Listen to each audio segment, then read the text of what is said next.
Yesterday, Tom Aspinall stated that he knows who he's fighting next. However, he can't announce it yet. Many fans immediately assume that it will not be Jon Jones, and Tom will be fighting somebody for the vacant heavyweight title. I know everyone wants fight news. But I do know what's happening. I have had meetings with the UFC, as we know. I have been sworn to secrecy for a little bit. So stay tuned, stay up with the channels, stay up with the UFC channels, of course, as always, as you guys always do. But there will be news coming, hopefully, very, very soon. But if you're going to ask me, I can't give the answer right now. But stay tuned, it's coming. Chael Sonnen disagrees and believes Tom versus Jon is on. On Good Guy, Bad Guy, Chael said, "I am confident enough to tell you that fight is done. That fight is agreed all the way down to the date. That I do have the confidence to tell you. International Fight Week would make perfect sense, but in my heart I always thought they were going to go back to New York. I'm telling you, this Jon Jones business, Jones will say a lot of things to the media. When he gets that phone call, here's the guy you're fighting, do you understand? Yes." And that is what he will say. All the other reports are not true. Jon has come out, he's been a troll, he's had some fun, he's even tried to negotiate through the media. Jon Jones has not ducked this fight. I wish he did. I'd love to bury him, but he didn't. He did not duck Tom Aspinall.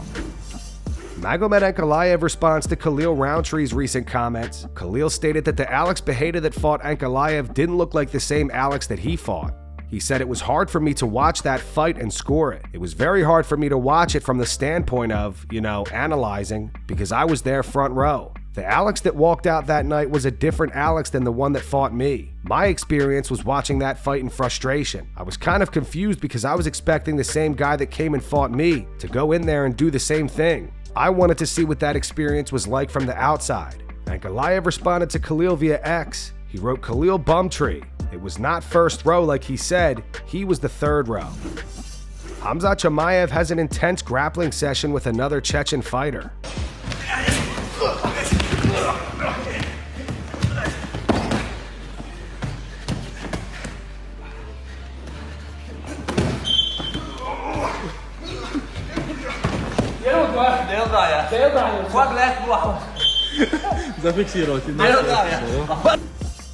Anthony Smith is set to make his final walk to the octagon at UFC Kansas City, where he'll face rising prospect Zhang Mingyang. Zhang Mingyang, just 26 years old, enters the bout on an impressive 11-fight winning streak, with all 11 victories coming by first-round stoppage. Smith says he knows the UFC booked this fight as a business decision to test Zhang Mingyang.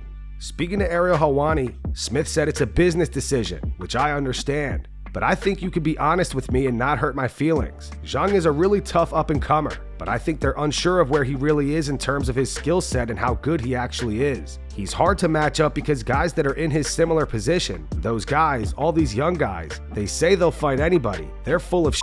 They want the older, aging veterans. They're trying to catch us on our way out. They don't want to fight each other that bad because they're unsure of the same thing. They don't know how good they actually are. So I think the UFC is unsure of how good Zhang actually is in terms of, does he have a high ceiling?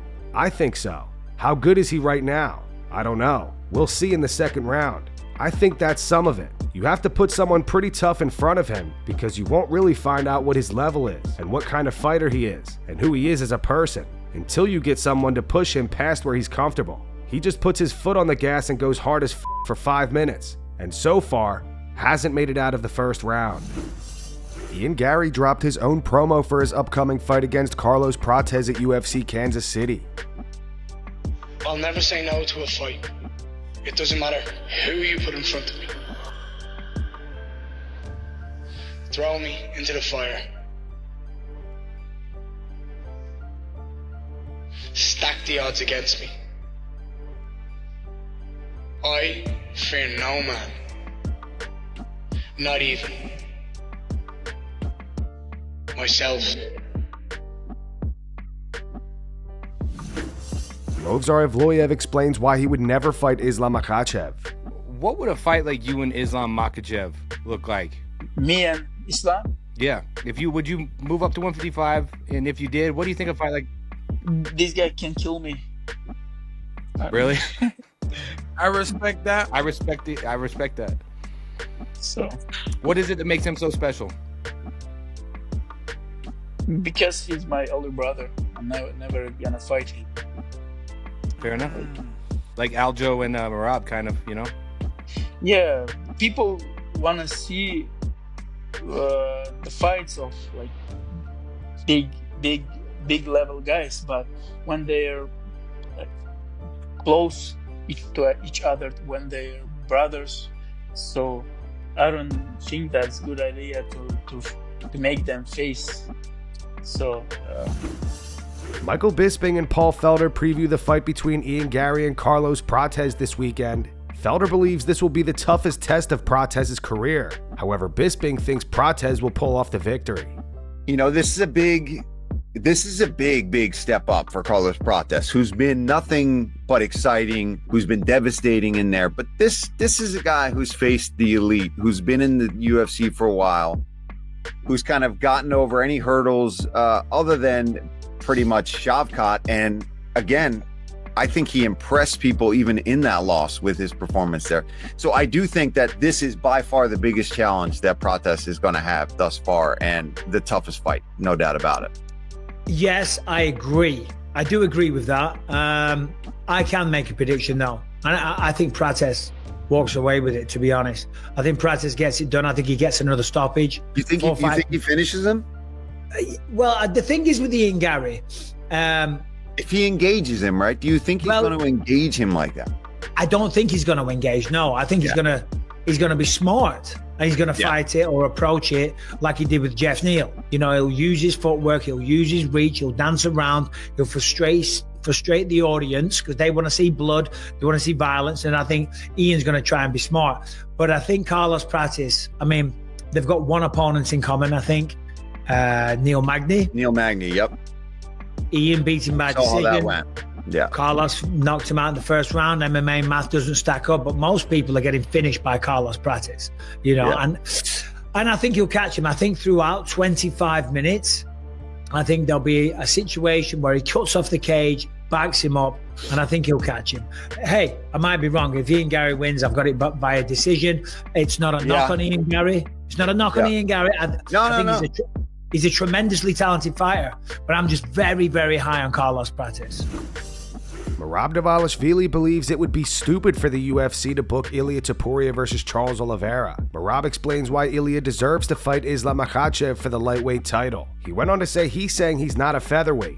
He's lightweight and he's champion. Who you have, I know Islam is saying, oh, I don't want to fight small guys, but Ilia is the f***ing biggest name. He already beat Arman, he beat Oliveira, he beat Poirier. It's not going to be an easy fight for Ilia, but that's the fight too. Ilia is my friend, I love him, but it's going to be stupid if he fights Oliveira, if he loses to Oliveira. This is the super fight.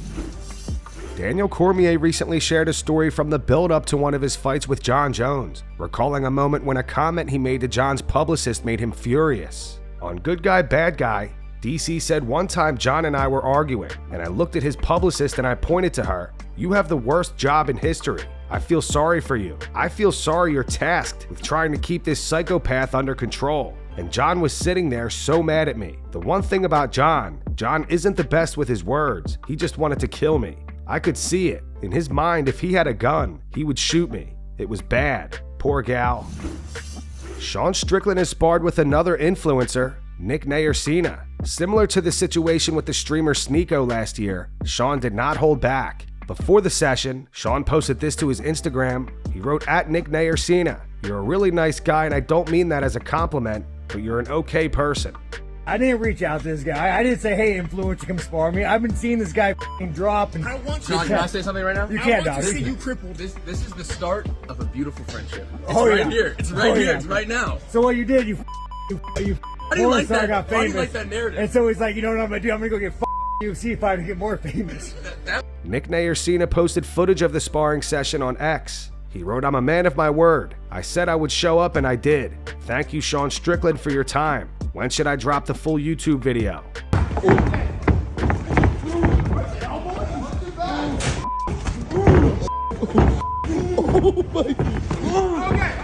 We gotta quit.